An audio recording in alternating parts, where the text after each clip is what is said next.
Good day to everyone. Magandang umaga po sa ating mga kasamahan sa Cooperative Development Authority. Our discussion for today is about Philippine Agricultural Cooperative Ecosystem and the Agricultural Cooperative Development Framework, the PACE and the ACDF. Pero we will still need to have a background about this presentation. Noong pong mga nakakaraan ay nag-issue ng presidential directives ang ating pong Pangulo. At ang mga atas na yan ay maraming areas ang sinaklawan. Pangunang atas ay dalawa po yan. Number one, identify resources and strategies needed to develop more agricultural cooperatives. That's on the organizational level. And to enhance the management skills of these cooperatives. Nakita ng ating Pangulo na medyo kailangan nating palakasin ang kooperatiba sa pamamagitan ng management skills. So, rolled into one po yung number one.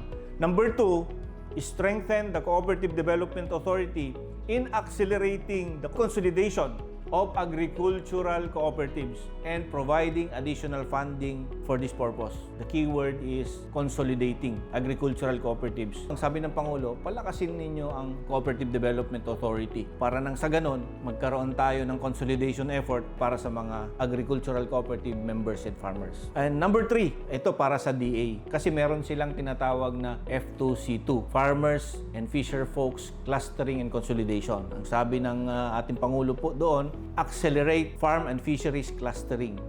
For DA po ito. Ang atas ng ating Pangulo, ito pinakabago at ito ay wino-work out din natin. Engage and collaborate with the local government units in the development of farmers, cooperatives, and associations, FCAs. So, gusto nating i-engage ang local government unit dahil ito po, ito po ay importante at ito po ay atas ng Pangulo at kasama po natin dyan ang DA at ang DILG. Dahil po sa presidential directives na nabanggit po natin, ay nabuo sa konsepto natin yung tinatawag na Philippine Agricultural Cooperative Ecosystem. Is an interconnected ecosystem that enables cooperative to access essential support and enhance their operation and play a more significant role in the agricultural value chain. That ecosystem today is a working vision. Base sa pangitain na yan, ay tinatrabaho natin. The Philippine Agricultural Ecosystem is a well-structured ecosystem that brings together the CDA, the LGUs, the national government agencies, the financial institutions, the private sector, the academe, the local distributors, and the national distributors, local consumers, domestic consumers. But we want to work for a well-structured ecosystem that will bring these organizations together towards food security. At atin na pong ipakita yung agricultural cooperative ecosystem. Yan ang gusto nating makita na ecosystem o kapaligiran na bumubuhay o nagbibigay buhay lalo sa agricultural cooperative na may sariling buhay. Kung baga sa ating mga anak, kung estudyante pa yan, gusto natin ng ating mga anak, kung nag-boarding house siya, ay doon sa isang community na ang kapaligiran ay maayos. Para nang sa ganun, makapag-function siya as estudyante, maganda ang buhay niya, makapag-aral siya, makakain siya ng maayos, mabuhay siya ng maayos, na hindi siya nagwo-worry. So, ganyan din ang gusto natin sa agricultural cooperative. Mailagay siya sa isang ecosystem o isang kapaligiran na makakatulong sa kanyang pagtibay at pagiging buhay na organisasyon. So, ang nakasentro po dyan ay ang agricultural cooperative. At ang unang-una nating pinagsasama-samahan para mabigyan ng magandang ecosystem ang agricultural cooperative ay yung relasyon ng mga national government agencies. Ang gusto natin, magkaroon ng synchronization and reinforcing mechanisms na magkakaroon siya ng complementation. Ang mga efforts ng government agencies, efforts, resources, skills natin para tumulong sa agricultural cooperatives through the national government agencies, technical assistance, and other programs. Kaya nga po, gusto nating pagtibayin yung ating National Coordinating Committee for Cooperative Development. Hindi lang national government agencies po yan, local government units. Gusto natin pong unified ang ating approach. Gusto nating magkasama. There's no development without local development. So, local government unit is essential in the ecosystem. Their programs, projects, and activities, technical assistance, and even financial assistance is very much encouraged and very much vital to the development of agricultural cooperatives. Sa kabilang dulo ay yung government financial institutions.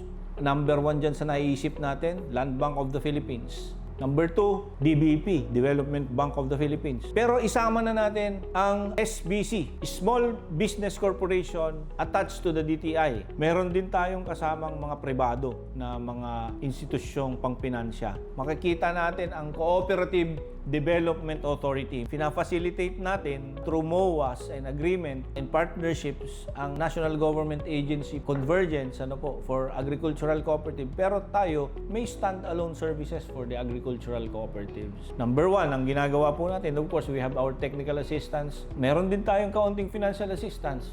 May capacity building tayo and other programs. Pero meron tayong mga priority program para sa agricultural cooperative. Ito po yung tinatawag nating merger and consolidation. And then, yung co-op kapatid natin. So, yan po ang CDA. Ngayon, tingnan na ulit natin sa baba. The academe can help the agricultural cooperatives. There are so many researches and projects that can be utilized and cooperatives can be benefited from these researches and studies. And sa baba, yung information technology platforms, ICT organizations are there. So nakikipag-ugnayan po tayo para nang sa ganun ay makalink tayo sa supply chain and even sa value chain via ICT. Dito sa ating ecosystem ay mga value chain enablers. Pero yung iba ay value chain actors. Ang pinakadulo po nitong lahat, gusto nating marating ang mga consumers and individuals. Bakit? Tayo nagva-value chain integration approach for food security. At kaya natin inaayos ang ecosystem.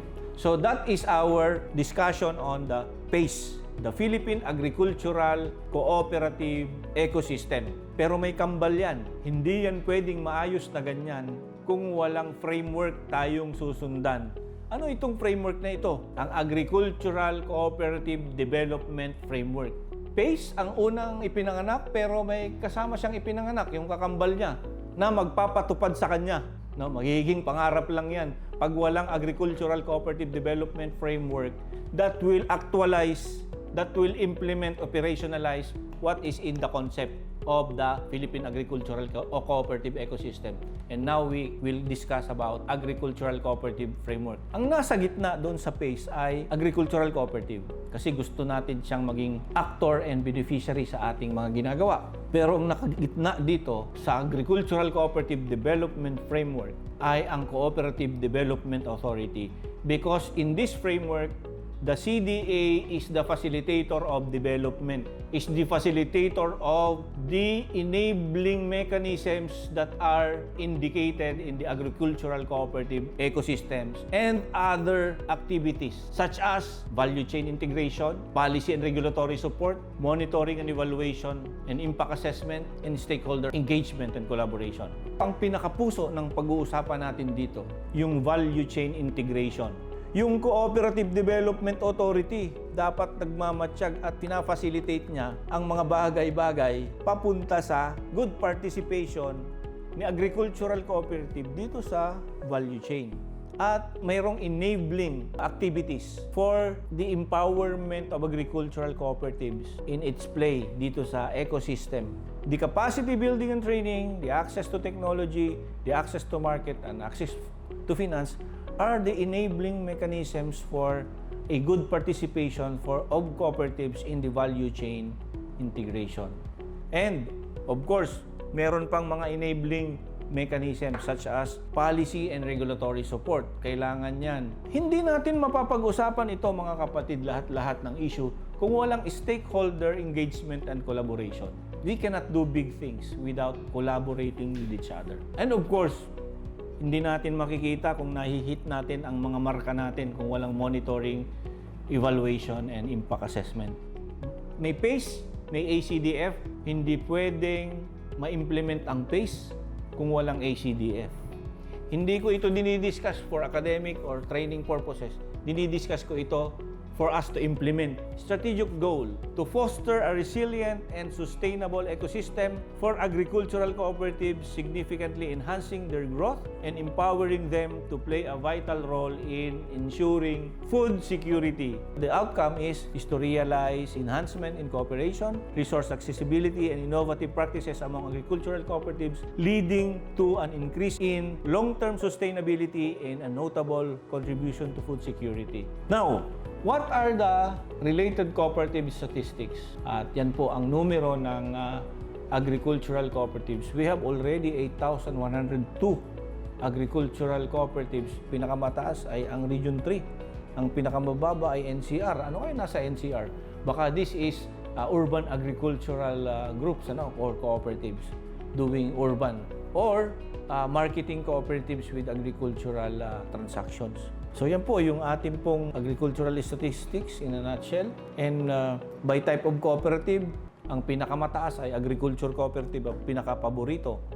Sumusunod yung multipurpose cooperatives and then agrarian reform cooperatives. Sumusunod yung producers, then marketing, then fishermen, yung consumers cooperatives with agricultural transactions ay meron pala po tayong bilang din. And dairy cooperatives, meron ding service cooperative with agricultural transaction. And then, kapag nagsama-sama po, ay ang mga kooperatiba ay tinatawag nating federation. Di po ba? So, merong mga federation po tayo na merong agricultural transactions. Ang quinantify po dito sa pie na ito ay yung asset size na pinaghahati-hatian ng mga kooperatiba. At itong asset na ito ay 118,434,667,175 pesos. Ang large cooperatives, alam natin, ilan lang yan, ay merong control or merong pagmamayari sa 118 billion na 72%. Laki, ano? Silang pinakamaliit na bilang, pero sila ang nagmimayari ng malaking bahagi ng pagmamayaring kabuuan ng mga agricultural cooperatives. And then, yung medium-sized cooperatives, meron silang chunk na 20% dun sa 118 billion. At ang small ay may 6% na bahagi. Yung pinakamarami ang bilang na micro-cooperatives ay meron lamang 2%. Yan po yung kalalagayang statistika at talagang aktual na kalalagayan ng ating agricultural cooperatives in terms of statistics. As of 2024, yan po yung pinaka-summary ng ating pong membership, ng volume of business, ng net surplus, at ng assets, their paid up, their savings, and their number of employment. Sa accomplishment report ng 2023 or 2025, unang-una yung grupo ng value chain integration. Ano ba ang estratehiya na tinitingnan ng CDA sa value chain integration? Una, ang merger and consolidation. Ano ang binibilang dyan? Ilan ang merged na kooperatiba? Ilan ang consolidated na kooperatiba? Ano pa? Organization of farmers associations and organizations to cooperatives. So, anong binibilang po natin dyan? Number of farmers associations and organizations organized. Pangatlo na bahagi natin yung registration of agricultural cooperatives. Then, anong binibilang natin dyan? Number of agricultural cooperatives registered. At number 2, pumasok na sa eksena, yung number of federation of agricultural cooperatives registered. Ano pa ang value chain integration strategy natin? Membership expansion. Di ba pag dumadami ang membro, parang ang kooperatiba, ang effect niya, dumadami ang sakop niyang kalupaan na pwedeng magbigay sa kanya ng mas maraming produkto para i-integrate ng kooperatiba nila. So, that's why yung membership expansion is a very important undertaking under the value chain integration. Anong binibilang natin? Number of additional members in existing primary agricultural cooperatives and then number of additional members in existing federations of agricultural cooperative. Lumipat po tayo sa capacity building. Training and education for advancing cooperative health of agricultural cooperatives. Ito yung mga tinitingnan, no? A, number of agricultural cooperatives provided with financial literacy trainings. Number 2, number of cooperatives provided with mandatory trainings on fundamentals of cooperatives and governance and management. Another capacity building is on enterprise development training. At ang tinitingnan po natin dyan ay number of cooperatives provided with enterprise development training. And of course, we will now integrate the cooperative business continuity and resiliency plan, access to finance. Sa financial assistance tayo, anong mga binibilang natin? Number of agricultural cooperatives provided with financial assistance. Number 2, number of agricultural cooperatives provided with surety cover. We have CSF cooperative program. Number of agricultural cooperatives referred to financial institutions. That is our referral system. And then, access to technology, adoption of farm mechanization by agricultural cooperatives. Mainly, minsan, ang kausap natin lagi dito ay PhilMec. And of course, other institutions dapat din. No? Number of cooperatives adopting farm mechanization documented, tinitingnan din natin yan. Pero mga kapatid, baka mag-focus kayo sa documentation only. Hindi po yun ang sinasabi po natin dito. Ano po? Bago nyo i-document, tinulungan nyo munang mag-access.